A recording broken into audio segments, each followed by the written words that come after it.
Hello friends, कैसे हैं सभी लोग। दोस्तों, कैसी चल रही है DED SC एग्ज़ाम प्रिपरेशन। दोस्तों आज का क्लास हमारा फर्स्ट ईयर से रहेगा। फर्स्ट ईयर में हम कोर्स 5 पर बात करेंगे। कोर्स 5 में देखेंगे कौन कौन से टॉपिक से जो क्वेश्चंस आते हैं, कौन कौन से ऐसे टॉपिक्स हैं या किस तरीके से क्वेश्चन पूछे जाते हैं, कौन कौन से टॉपिक से ज़्यादा क्वेश्चन पूछे जाते हैं या किस तरीके से प्रश्न पत्र में प्रश्न पूछे जाएंगे, कौन से प्रश्न परीक्षा के लिए महत्वपूर्ण है। तो दोस्तों कुछ ऐसे 2 नंबर वाले प्रश्न हैं, 1 से लेकर 20 तक प्रश्नों पर बात करेंगे।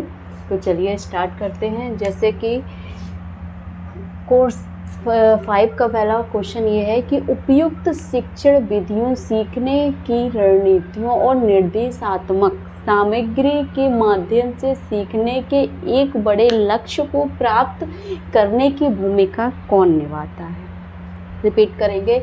उपयुक्त शिक्षण विधियों से सीखने की रणनीतियों और निर्देशात्मक सामग्री के माध्यम से एक बड़े लक्ष्य को प्राप्त करने की भूमिका कौन निभाता है। किसके माध्यम से ये सब होता है, जिसमें शिक्षण की विधियां हैं, सीखने की रणनीतियां हैं, निर्देशात्मक सामग्री है, उन सब के माध्यम से हम किसी चीज़ को, किसी उद्देश्य को प्राप्त करते हैं। लेकिन इन सब में सबसे ज़्यादा महत्वपूर्ण भूमिका कौन निभाता है, जो जिसके अंदर शिक्षण विधियों का उपयोग होता है, रणनीतियों का उपयोग होता है, निर्देशों का उपयोग होता है, सामग्री का उपयोग होता है, वह है प्रौद्योगिकी पाठ्यक्रम। पाठ्यक्रम विकास में प्रौद्योगिकी की भूमिका। पाठ्यक्रम विकास में प्रौद्योगिकी की भूमिका। ठीक, पाठ्यक्रम विकास में प्रौद्योगिकी अपनी ये भूमिका निभाती है। क्वेश्चन नंबर 2 है, पाठ्यक्रम पाठ्य वस्तु का एक स्वव्यवस्थित रूप है जो बालकों की आवश्यकताओं की पूर्ति हेतु तैयार किया जाता है, क्या कहलाता है। ये एक परिभाषा है। पाठ्यक्रम क्या है? पाठ्य वस्तु का एक स्वव्यवस्थित रूप है जो बालकों की आवश्यकता की पूर्ति हेतु तैयार किया जाता है, पाठ्यक्रम कहलाता है। किसके अनुसार? किरोनो वर्ग के अनुसार।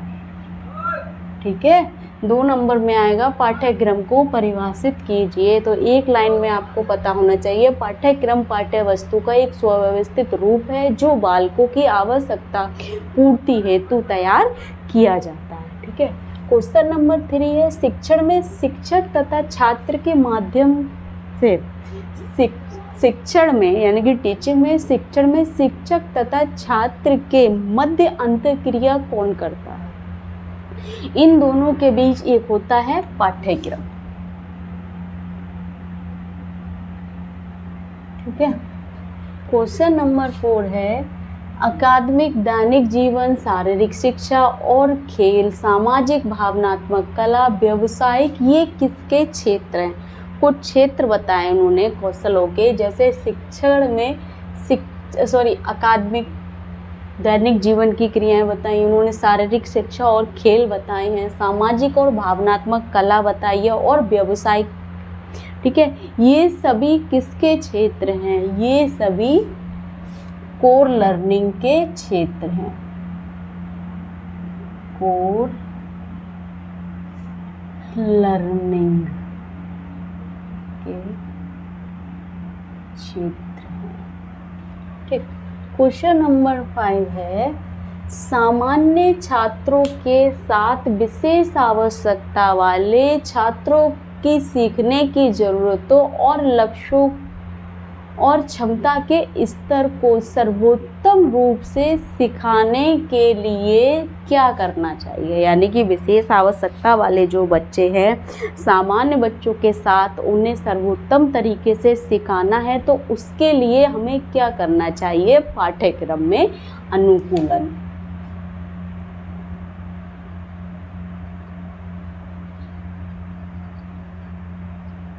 यानी कि करिकुलम एडेप्टेशन करनी चाहिए। क्वेश्चन नंबर 6 है गृह आधारित, केंद्र आधारित, बहु अनुशासित, ट्रांसडिसिप्लिनरी, ये सभी क्या हैं। यहाँ पर कुछ मॉडल दिए गए हैं जैसे home based, centre based, multidisciplinary, transdisciplinary, ये सभी क्या हैं, पाठ्यक्रम के मॉडल हैं।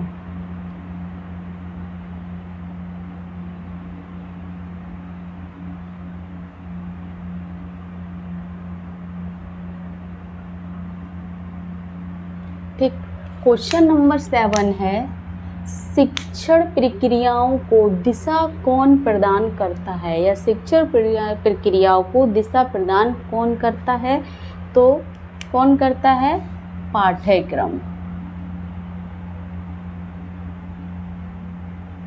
क्वेश्चन नंबर 8 है पाठ्यक्रम को सही स्वरूप संरचना प्रदान करने की भूमिका कौन निभाता है। पाठ्यक्रम को एक सही स्वरूप, ढंग, सही क्रिया, सही तरीके से तैयार करना, उसको बनाना, विकसित करना, सही रूप से स्वरूप संरचना प्रदान करने की भूमिका कौन निभाता है, शिक्षक। ठीक है। क्वेश्चन नंबर 9 है पाठ्यचर्या के दृष्टिकोण लिखिए। पाठ्यचर्या के दृष्टिकोण कौन कौन से हैं, बाल केंद्रित, ठीक है, क्रिया केंद्रित और समग्र। ठीक। क्वेश्चन नंबर 10 है शिक्षा व्यवस्था, परीक्षा प्रणाली, शासन पद्धति, अध्ययन समिति, राष्ट्रीय आयोग तथा समितियां, सामाजिक परिवर्तन सभी क्या हैं।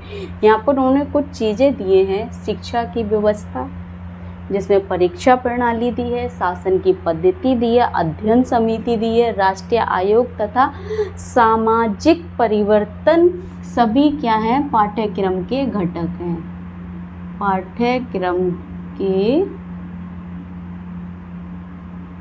घटक, एलिमेंट्स। ठीक है। क्वेश्चन नंबर 11 है पाठ्यक्रम के प्रकार लिखिए। पाठ्यक्रम के कौन कौन से प्रकार हैं, जैसे विकासात्मक पाठ्यक्रम, कार्यात्मक पाठ्यक्रम, परिस्थितिक पाठ्यक्रम और उदार पाठ्यक्रम। ठीक है। क्वेश्चन नंबर 12 है पाठ्यक्रम विकास के सिद्धांत लिखिए। पाठ्यक्रम विकास के बहुत सिद्धांत हैं, 2 पूछ लेगा, 4 पूछ लेगा, जैसे पाठ्यक्रम नवीन होना चाहिए, लचीला होना चाहिए, पाठ्यक्रम कैसा होना चाहिए, व्यापक होना चाहिए, बाल केंद्रित होना चाहिए, ठीक है ना, पाठ्यक्रम लचीला होना चाहिए, पाठ्यक्रम नवीन होना चाहिए, पाठ्यक्रम नवीन एकीकृत होना चाहिए, पाठ्यक्रम से संबंधित होना चाहिए। ये सभी क्या है, पाठ्यक्रम के सिद्धांत। बहुत सारे इसके सिद्धांत हैं, कोई भी आप लिख सकते हैं, जैसे पाठ्यक्रम नवीन होना चाहिए, लचीला होना चाहिए, ठीक है, एकीकृत होना चाहिए, से संबंधित होना चाहिए, ठीक है, इस तरीके से नवीन हो, लचीला हो, से संबंधित होना चाहिए, ठीक है। बहुत सारे इसके सिद्धांत हैं, कोई भी आप इसको लिख सकते हैं। पाठ्यक्रम व्यापक होना चाहिए। क्वेश्चन नंबर 13 है पाठ्यक्रम का केंद्र बिंदु कौन होता है, छात्र होता है दोस्तों। 14 है विविध सीखने की ज़रूरतों वाले छात्रों के लिए पाठ्यक्रम विकसित करने के लिए महत्वपूर्ण कदम क्या होगा। विशेष आवश्यकता वाले बच्चों के लिए पाठ्यक्रम विकसित करने के लिए सबसे ज़्यादा महत्वपूर्ण कदम या आवश्यकता किस चीज़ की होगी। जब हम एक विशेष आवश्यकता वाले बच्चे के लिए पाठ्यक्रम तैयार कर रहे हैं तो उसमें सबसे ज़्यादा महत्वपूर्ण होगा यूडीएल शिक्षण का प्रयोग। यूडीएल शिक्षण का प्रयोग, universal design for learning. Question number 15 है, भाषा के उपयोग और व्यवहार के कौन से पैटर्न ASD वाले बच्चों में पाए जाते हैं। जैसे बहुत सारे पैटर्न पाए जाते हैं ASD वाले बच्चों में, जैसे खराब भाषा विकास, उनका पिछड़ा भाषा विकास होता है, ठीक है, असामाजिक व्यवहार होते हैं, समस्यात्मक व्यवहार होते हैं, ठीक है ना, दोहराव वाले व्यवहार होते हैं, दोहराव वाले व्यवहार, कठोर भाषा, असाधारण क्षमता, ठीक है, बहुत सारे समस्यात्मक व्यवहार,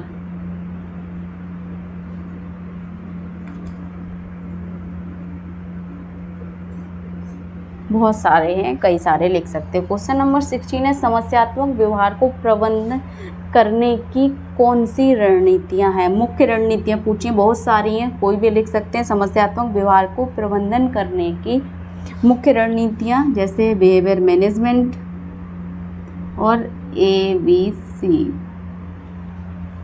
क्वेश्चन नंबर 17 है, स्व समर्थन कौशल सिखाने का क्या उद्देश्य है ताकि वे आत्मनिर्भर बन सकें। कौन, हमारे विशेष आवश्यकता वाले बच्चे या कोई भी व्यक्ति, आत्मनिर्भरता के लिए। क्वेश्चन नंबर 18 है, अवधारणा प्राप्ति मॉडल किसने बनाया था। अवधारणा प्राप्ति मॉडल बनाया है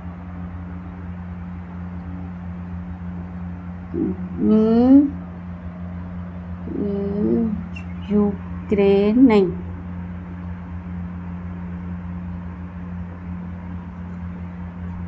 ब्रूनर ने बनाया है, ठीक।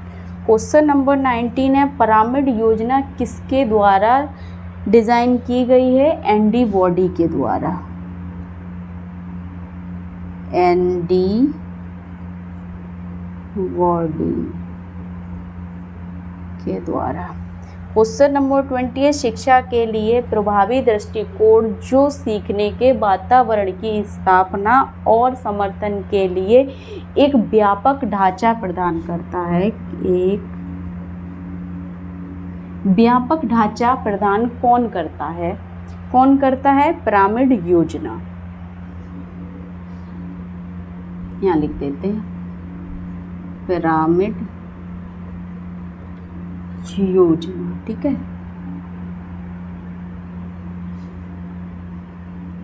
पिरामिड योजना, ठीक। तो 20 क्वेश्चन हो गए हमारे कोर्स 5 के भी, ठीक है ना। अब कोर्स 6 रहता है फर्स्ट ईयर का, उसके बाद मॉडल पेपर स्टार्ट हो जाएंगे हमारे एक एक करके। और बाकी कुछ गलत लग रहा है, कुछ समझ नहीं आ रहा है तो कमेंट बॉक्स में कमेंट करें। कमेंट ये आ रहे हैं, मैम किसी प्लेलिस्ट में पुराने पेपरों के टॉपिक भी हैं। तो पुराने पेपर के टॉपिक इसलिए हैं क्योंकि वो आपके सिलेबस से मैच कर रहे हैं या सिलेबस में अभी हैं, ठीक है ना। यानी कि सिलेबस के अकॉर्डिंग वो टॉपिक आपके अभी भी उपयोगी हैं, ठीक, इसलिए सेम टॉपिक्स हैं इसलिए, यानी कि आपके IDD का और ID का या MR का सेम टॉपिक है, इसलिए उसमें हमने उसको सेव कर रखा है। टेंशन लेने की ज़रूरत नहीं है, परेशान होने की ज़रूरत नहीं है। जो आपके सिलेबस में पूछा जाए, अगर टॉपिक सेम है सिलेबस का और ओल्ड प्लेलिस्ट का, तो आप वो अच्छे से कर सकते हैं। बाकी समझ नहीं आ रहा है, कमेंट बॉक्स में कमेंट करें, ज़्यादा से ज़्यादा वीडियो शेयर करें, लाइक करें, चैनल को सब्सक्राइब करें, बेल आइकन को प्रेस करें ताकि नेक्स्ट आने वाली क्लास आप तक पहुँचती रहे दोस्तों। Thank you so much.